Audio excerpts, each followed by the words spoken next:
சூரி சாரும் நானும் சம்பளம் இன்னும் சம்பளம் மேனேஜர் இவ்வளோ கம்மியாக கொடுக்குறாரு. நான் சண்டை போட்டோம், நானும் அவரும். சூரி சாரும் நானும் சம்பளம் போடுறோம். என்னடா இவ்வளோ கொடுக்குறீங்க கம்மியாக அப்படின்னோம். இப்போ நம்ம கூட இப்போ 4-5 பேர் ஒரு ஒரு க்யூவில் நிற்கிறோம். திடீர்னு இவர் முன்னாடி போகிறாரு, இவர் முன்னாடி நம்மளும் முன்னாடி போன்ற ஒரு நம்பிக்கையில் தான் நான்.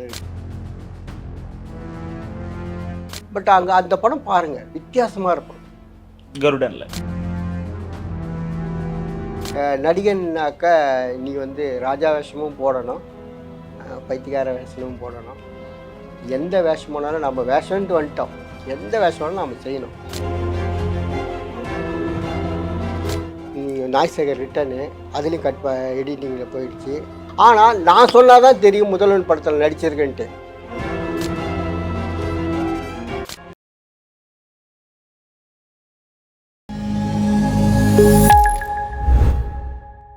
நாதஸ் நேயர்களுக்கு திருவேங்கடத்தின் அன்பு வணக்கம்.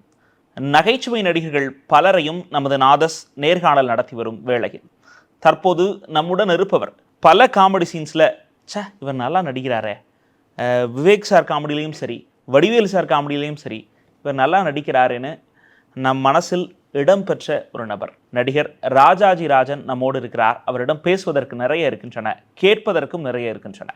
வணக்கம். வணக்கம் வணக்கம் வணக்கம் வணக்கம் ஐயா. நாதஸ் வாய்ஸ் ஆஃப் பீப்புள் பார்த்து கொண்டிருக்கும் அனைத்து ரசிகர்களுக்கும் என் முதற்கண் வணக்கங்க. ஆடியோவில் என்ன கூப்பிட்டுட்டே இதில் இன்னொரு விஷயம் தெரியுமா, என்னை விட நீ அதிகமான நிமிஷம் நீ தான் வருவ. நான் ரஜினி சாரோட 20 நாள் பாபான்னு படம் இங்கே கேம்பா கோலால் கிண்டி. ஆமாம், கிண்டி கேம்பா கோலால் தான் வந்து ஷூட்டிங் நடக்குது. ரஜினி சார் தான் அதுமே பண்ணியிருப்பார். நாங்கள் வந்து ரஜினி சார் அதில் 2 கெட்டப் போட்டுருவார். ஒரு கெட்டப் வந்து ரயில்வேயில் வந்து போர்ட்டராக வருவார். அதில் போர்ட்டர் கேரக்டர் மாதிரி ஒரு கேரக்டர் இருக்கும். அப்போது அதில் நாங்களாம் வந்து அவர் கூடயே வருவோம். அதில் ஒரு ஷாட்டில் வந்து ரஜினி சார் இங்கே இப்போ இவ்வளோ தான், கொஞ்சம் டிஸ்டன்ஸ் தான். ரஜினி சார் இங்கே இருப்பார், நான் இங்கே இருப்பேன். அண்ணாடி பக்கம் ஸ்டண்டில் ஒருத்தர் இருப்பார். கேமரா அது இப்போ இங்கே நீங்கள் பார்க்க இவ்வளோ டிஸ்டன்ஸ் தான் கேமரா வச்சுட்டு அடுத்து ஏதோ டைலாக் சொல்லி நாங்கள் வந்து ஒரு எமோஷனலாக போகிற மாதிரி ஒரு ஷாட்.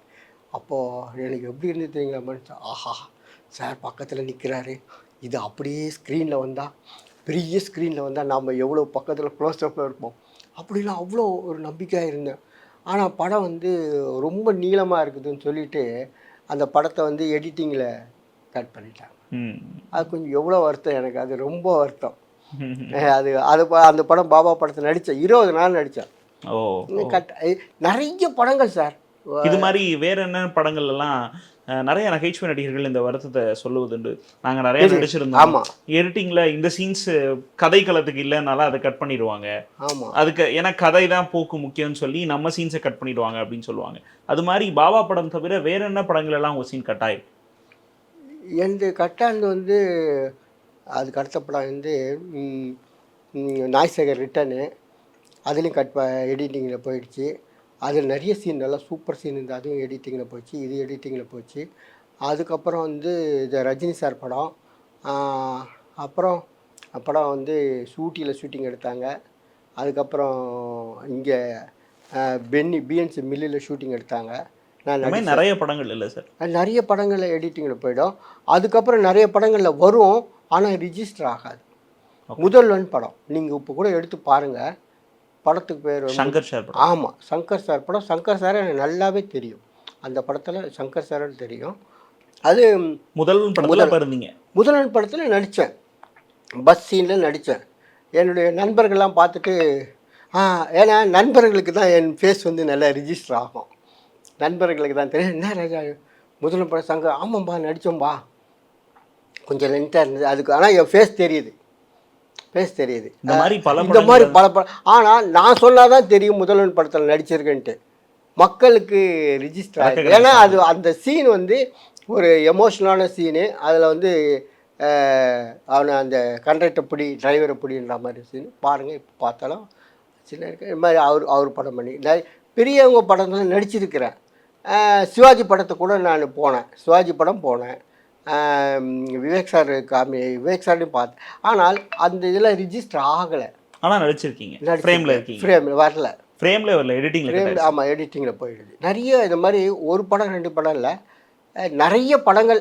ஆனால் நிறைய படம், தீபாவளின்னு ஒரு படம், அவன் 7 சார் நினைக்கிறேன், 7 சார் தான் டேரக்டர். அந்த படத்தில் இது முகம்லாம் தெரியும், எல்லாமே நான் ஏவிஎம்மில் தான் ஷூட்டிங் பண்ணாங்க, எனக்கு தெரியும். வடக்குப்பட்டு இல்லை, வடக்குப்பட்டு ராமசாமி, இது வந்து வடக்கு. அதுக்கு முன்னாடி இன்னொரு படம் ஒன்று நடித்தேன், விசி குகுநாதன் சார் படம். பலர் நிறைய மேக்ஸிமம் பழைய ஆளுங்க எல்லாருக்குமே எனக்கு நல்லா தெரியும். ஓகே, எல்லாருக்குமே நல்லா தெரியும். என் வாய்ப்பு தான் எனக்கு. என் கூட என்னன்னாக்கா சூரி சார் நானும் இதே இங்கே தான் கிரகம்பாகத்தில் இங்கே வந்து ஒரு இடத்துல பவித்ரன் சார் படத்துக்கு பேர் வந்து மாட்டுத்தாவணின்னு நினைக்கிறேன். அந்த படம் வந்து நடிக்கும்பொழுது நானும் சார் நடித்தோம். சம்பளம் எனக்கும் அவருக்கும் சம்பளம் தான், 2 பேரும் ஒன்றா. என்ன சம்பளம் மேனேஜர் இவ்வளோ கம்மியாக கொடுக்குறாரு அப்படின்னு சொல்லி 2 பேரும் பேசிட்டு போய் மேனேஜர்கிட்ட பேசி அந்த சம்பளத்துக்கு இன்றைக்கி அவர் சம்பளம் வேறு. நான் சண்டை போட்டோம், நானும் அவரும், சூரி சார் நானும் சம்பளம் பண்ணி, என்னடா எவ்வளோ கொடுக்குறீங்க கம்மியா அப்படின்னோம். இன்றைக்கி அவருடைய க்ரோத் எப்படி இருக்குது? அதாவது எல்லாமே வந்து சந்தோஷம்தான். நமக்கு கூட இந்த சந்தோஷம், நமக்கும் ஒரு வாய்ப்பு வரும். இப்போ நமக்கு கூட இப்போ 4-5 பேர் ஒரு க்யூவில் நிற்கிறோம், திடீர்னு இவர் முன்னாடி போகிறாரு, இவர் முன்னாடி, நம்மளும் பின்னாடி போன்ற ஒரு நம்பிக்கையில் தான் நான் இருக்கிறோம். யோகி பாப்ஸுக்கு ரொம்ப நல்லா தெரியும், எல்லாருமே ஓரளவு எல்லாரும் தெரியும். முனிஷிகாந்த் ரொம்ப நல்லா, முனிஷ்காந்த் ரொம்ப நல்லா தெரியும். இப்போ நீங்கள் சொன்ன 3 ஹீரோக்களுமே பயங்கரமாக பிஸியாக இருக்காங்க. முக்கியமாக சூரி சார் விடுதலைக்கு அப்புறம் கதாநாயகனாக தோன்ற ஆரம்பிச்சார். கருடனில் இருக்கீங்களா? கருடன் இருக்கான, அவர் காம்பினேஷனில் வரல. ஓகே, அவர் காம்பினேஷனில் வரல, வேறு ஒரு, நான் ரிஜிஸ்டர் ஆஃபீஸர், அது ஒரு வித்தியாசமான கேரக்டரு. நான் வித்தியாசமான எந்த இப்போ நான் சொல்லுவாங்க நடிகன்னாக்கா நீ வந்து ராஜா வேஷமும் போடணும், பைத்தியக்கார வேஷமும் போடணும். எந்த வேஷம் போனாலும் நம்ம வேஷன்ட்டு வந்துட்டோம், எந்த வேஷம் வேணாலும் நம்ம செய்யணும். நான் இந்த வேஷம்தான் செய்வேன், இதை தான் செய்வேன் அப்படி நமக்கு இருக்கவே கூடாது. அதே போல் நான் காமெடி தான். பட் அங்கே அந்த படம் பாருங்கள், வித்தியாசமாக இருப்போம். கருடனில் வித்தியாசமாக இருப்பேன். வித்தியாசமானாக்கா நான் வந்து பக்கா ஒரு பப்ளிக் இது ரிஜிஸ்டர் ஆஃபீஸர். இவரோட எஜமான் டைரக்டர் ஆர் உதயகுமார், அவரோட காம்பினேஷனில். ஓகே, அவரோட காம்பினேஷனில் தான் 2 பேர் தான். யோகி பாபு, சந்தானம், முனிஷ்காந்த் அவங்கெல்லாம் இப்போ எல்லாருமே பார்ப்போம். இப்போ அவங்கெல்லாம் ரெஃபர் பண்ணுற ஸ்டேஜுக்கு போயிட்டாங்க. உங்களை எந்த படத்துக்காவது ரெஃபர் பண்ணுறாங்களா, இல்லை நீங்கள் போய் கேட்டிங்களா வாய்ப்பு? இன்னும் எனக்கு அப்படி வந்து நான் ஒன்றும் கேட்கல அவங்கள. ஒருவேளை கேட்டுருந்தா செஞ்சுருப்பாங்களோன்னு நான் ஒன்றும் கேட்கல. வாய்ப்பு வருமா நிச்சயமாக நான் அவங்கள கேட்பேன், நிச்சயமாக கேட்பேன். 2வது என்ன ஒரு விஷயம் அப்படின்னாக்கா, அந்த ஒரு ஸ்டேஜுக்கு போயிட்டுன்னு வச்சுங்க சார், அவங்க காலையில் ஏன்னா எனக்கு நானே இந்த ப்ரோக்ராமுக்கு நம்ம வரணுன்னா காலையில் எழுந்த உடனே என்னென்ன பேசணும், என்னென்ன படங்கள் சொல்லணும், இந்த ஒரு இதுதான் நமக்கு ஓடின்னு இருக்கோம். அதுக்கு அடுத்தது நம்மளை ரெடி பண்ணிக்கிட்டு தயார் பண்ணிக்கிட்டு இந்த 2 வீலரில் இந்த ஸ்பாட்டுக்கு வர்றது, இங்கே வந்து இந்த ஒரு சிந்தனை தான் நமக்கு போகுமே தவிர நம்ம நண்பர்கள் அந்த இதெல்லாம் வந்து சிந்தனையே வர. இப்போ இங்கே நடிக்கக்கூடியவங்களும் கூட இது ஒரு ஷூட்டிங்காக இருந்தால் ஆஸ் எ டைரக்டர் நீங்கள், கேமராமேன் இவர் சார், நீங்களே எல்லாமே ஆர்டிஸ்ட் எல்லாமே ஆல்ரெடி ஃபிக்ஸ் பண்ணி கொண்டு வந்துடுங்க. ஸோ அந்த மைண்டு வராது, அந்த மைண்டு திங்க் பண்ண அவங்க ரொம்ப பிஸி. அதனால் இருக்கு, நாம் நேரத்தில் போய் நம்ம தொடர்ந்து அவங்களோட ஒரு தொடர்புலேயே இருந்தோம்னு வச்சுங்க, ரைட் ஏதோ அப்படி. அதனால் வாய்ப்பு வரும் நம்புறீங்க? அந்த மாதிரி கண்டிப்பாக சார். 80களில் தொடங்கி சார் 84 அப்படிங்கும்போது இன்ன வரைக்கும் அப்படிங்கும்போது சினிமாலே இருந்திருக்கீங்க, எல்லா காலகட்டத்தையும் பார்த்துருக்கீங்க. ஆமாம், இதில் வந்து நிறைய பேருக்கு வந்து வாழ்வாதார பிரச்சனை கூட இருந்திருக்கும். ஏன்னா ஷூட்டிங் ஒரு 3 நாள் 4 நாள் இருக்கும், மற்ற நாள் இருக்காது. அந்த மாதிரியான நாட்கள் என்ன சார் பண்ணீங்க? சினிமாலே வேற ஒர்க் பண்ணீங்களா, இல்லை வாய்ப்பு தொடர்ந்து இருந்ததா? சார் அது வந்து எப்படி சொல்கிறேன்னா, ஒன்று சொல்லணும் சார், நான் ஜென்ரலாக மக்கள் எல்லாருக்கும் சொல்லுவேன், நீ எந்த தொழில் வேணாலும் செய்யுங்க, மனப்பூர்வமாக மனசால நேசித்து அதுலேயே நீங்கள் இன்வால்வ் ஆகிட்டேன்னு வச்சுக்கோ, கண்டிப்பாக அந்த தொழில் உங்களுக்கு, எந்த தொழில் செஞ்சாலும் அந்த தொழில் உங்களுக்கு விட்டே விடாது, உங்களை வந்து கைவிடவே விடாது. அதில் நீங்கள் எவ்வளோ கண்டிப்பாக இப்போ நாங்கள் இது பண்ணோம். சில நேரத்தில் இந்த செலிப்ரிட்டியாக சில ஃபங்க்ஷன்லாம் போவோம்.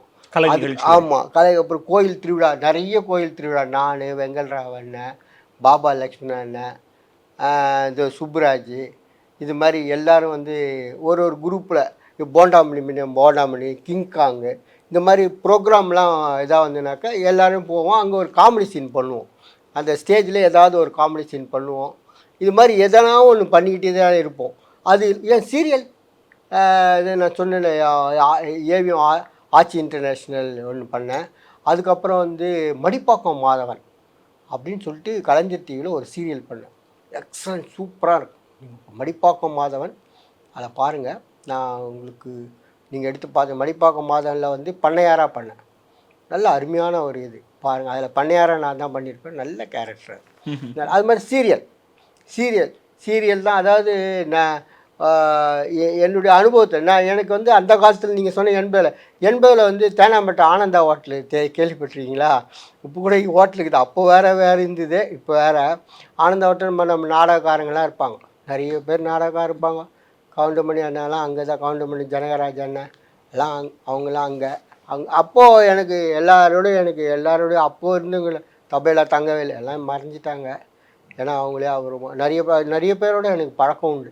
நிறைய குகன் ஒருத்தர் இப்போ கூட இருக்கிறார், நடிகர் சங்க மெம்பராகவும் இருக்கிறார். பன்னாடின்னு ஒருத்தர் இறந்துட்டார். அவரோட நான் வந்து இதுக்கெலாம் போவேன். நீங்கள் கேட்டிங்களா ஒரு வார்த்தை, எப்படி சர்வைவல்னு சொல்லிட்டு. அப்போ எப்படி சர்வைவல்னா, கலைஞர் அப்போ வந்து இது சுகாதார திட்டம், சிறுசேமிப்பு திட்டம் அப்படின்னு சொல்லிட்டு கவர்மெண்ட்டில் சில திட்டங்கள்லாம் கொண்டு வருவாங்க. அந்த திட்டத்தை வந்து மக்கள்கிட்ட எடுத்து போய் பரப்புறதுக்கு எங்களை மாதிரி சின்ன நாடகங்க நாங்கள் போயிட்டு இங்கேருந்து கோயம்புத்தூர் திண்டுக்கல் போய் அங்கே மடத்துக்குள்ளன்னு ஒரு ஊர், சின்ன கிராமங்கள். அந்த கிராமத்துக்கு போயிட்டு கலெக்டர் ஆஃபீஸ்லேருந்து லெட்டர் வாங்கி போய்ட்டு அங்கே போனவொடனே நாங்கள் நடிப்போம். அங்கே போனவொடனே நாங்கள் 4 பேர், ஒரே ஒரு லேடிஸு இங்கே நம்ம இதுலேருந்து நாங்கள் கூப்பிட்டுப்பாங்க நடிகர் சங்கத்தில். இல்லை யாரும் நாங்கள் ஒரு 3 பேர் தான். ஒரு சிறு சேமிப்புனால அந்த குடும்பம் எப்படி கெஸ்ட்டு போயிடுது, அந்த நேரத்தில் அந்த சிறு சேமிப்பு இருந்தால் அந்த குடும்பம் எப்படி நல்லாயிருக்கும், அது ஒன்று. அதுக்கப்புறம் வந்து இந்த கழிவறை திட்டம், இந்த சுகாதாரம், பொது சுகாதாரம் விழிப்புணர்வு, அந்த பிரச்சாரம். அதில் போனால் அது பாட்டுன்னு போவோங்க, ஒரு மாதம் வரைக்கும் கூட போவோம். நாங்கள் அங்கெல்லாம் போய் நிறைய நடிச்சிருக்கிறேன்.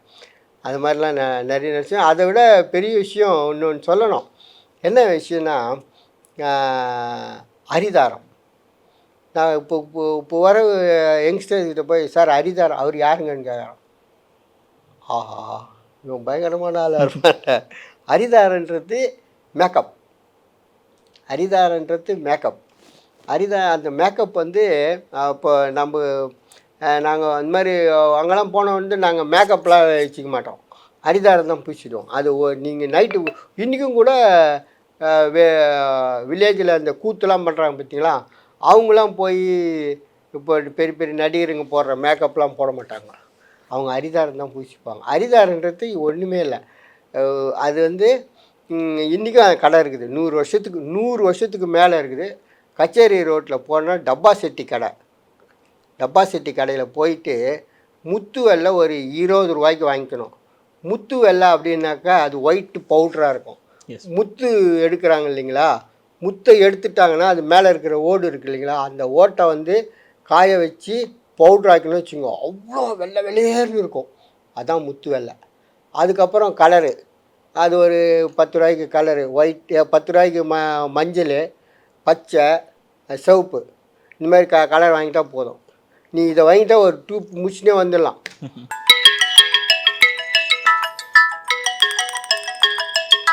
ஒரு நிமிஷம்ண்ணா. அண்ணா வணக்கண்ணா. சென்னையில தானே இருக்கீங்க? ஆமாம் சென்னையில் தான் இருக்கிறேன். சரி, okay sir, okay. By chance வந்து உங்களுக்கு ஈவினிங் ஷூட்டாக கூட இருக்கலாம். ஒருவேளை ஈவினிங் ஷூட்டாக இருந்தால் நாளைக்கு தான் கால் வரும்.